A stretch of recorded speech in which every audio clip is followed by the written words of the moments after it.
afternoon, Mr. Chairman, members of the board, Dr. Casey.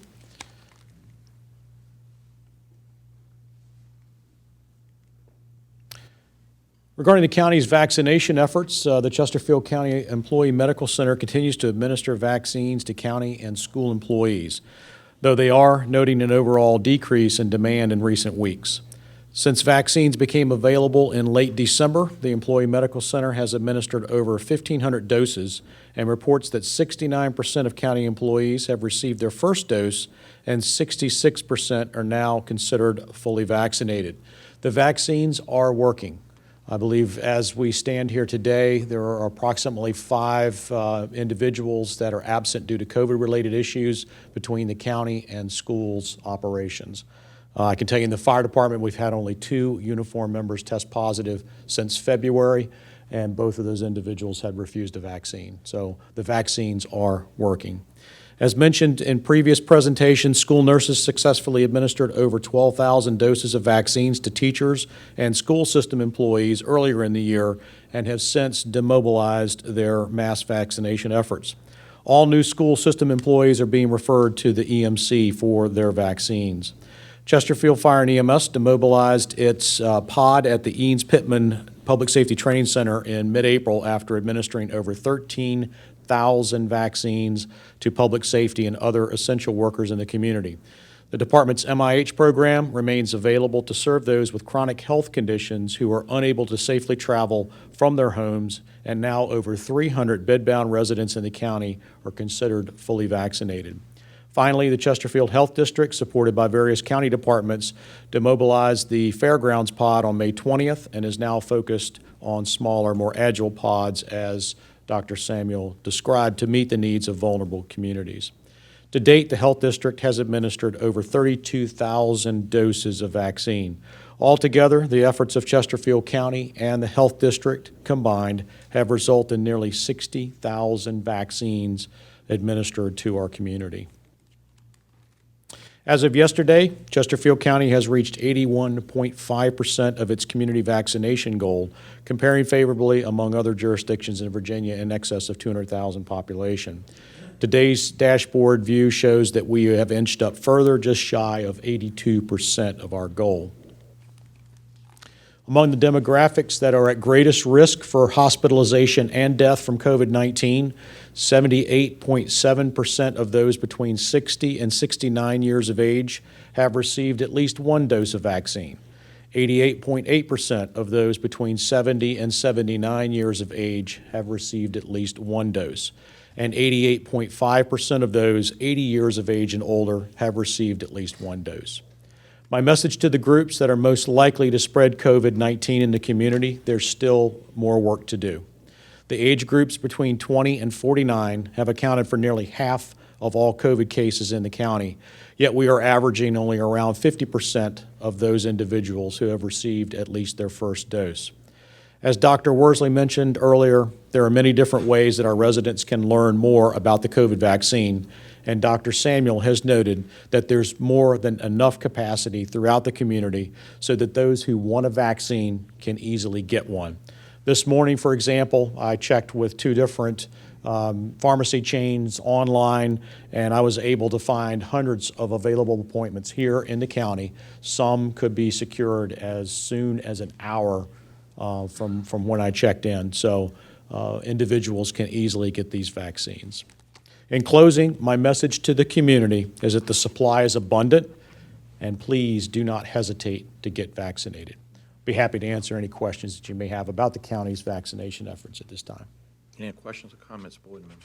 Mr. Chair, Yes, sir. I probably should ask Dr. Samuel, do we have any idea whether there's going to be a booster shot or a seasonal type flu shot for this going forward in the future, and if that can be handled by pharmacies going forward in the future, or we may have to ramp something like this back up? Yeah, so there's no definitive answer on that yet. It's likely, but again, no announcement has been made, nor is it something that is being prospected in the near term. The thought is that given the supply chain that's been developed and the modalities of distribution, that it would simply be administered that way, sort of how the flu vaccine is being done to date. One question, Mr. Chairman.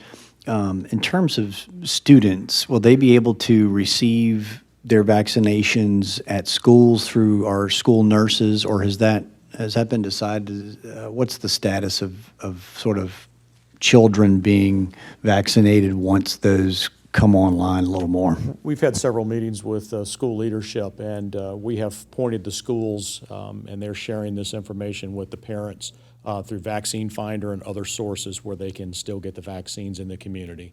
And that's going to be the focus right now. Because there's such availability out there, we're pointing them to those sources where they can find appointments to get the vaccine.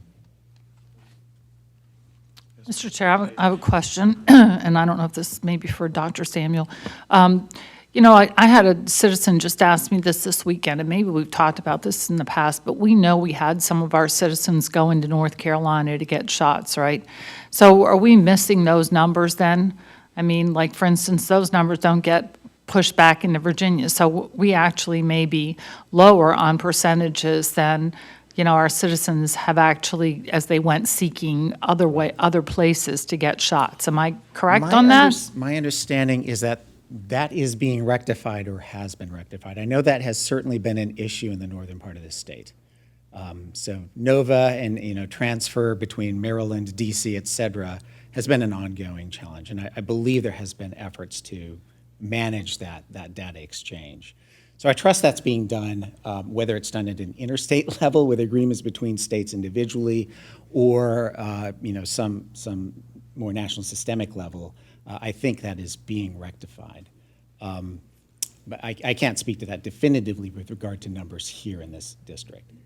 Yeah, I mean, because it's very interesting, you know, we have a fair number of folks around that own homes like in the Outer Banks and in North Carolina areas that went down there, you know, for various reasons of, you know, believing that it was easier, or at times seeking it earlier, or all of those kinds of things. And just now that we're really trying to track percentages and really get a grasp of what that looks like, you know, I think that population is probably at least in the 50-plus age group, because those were the folks immediately seeking it out. And you know, it's just curious as to what, if any, gaps might exist there that our numbers actually may be higher. Right, Dr. Casey. And if I can just add too, while Virginia may be better able to capture some of the out-of-state ones under the Virginia classification, we have the added dynamic of capturing them as a Chesterfield one. So the statistics in the dashboard you've seen, there have been many shots administered in the state of Virginia that have counted in the Virginia total that have not been classified as a Chesterfield citizen getting a shot. I think at one point in time that may have been as high as 5% you could add to any of our stats for it. Now, I know the state would like to refine that, but just as you've seen even some of the other demographic data on ethnicity and so forth, not necessarily having 100% allocated amongst the categories. Again, the bottom line is they're trying to get the volume to the proper number. The second goal, which hasn't been met as much as I would have liked, it would have been the Chesterfield-specific data. Excellent, thank you. Excellent. Any other comments? Thanks so much for that wonderful report. That's great news that we're hearing this and not about what we were hearing just a few months ago. We're talking about deaths in the county and throughout the state, so that's great news. Thank you all for your excellent service.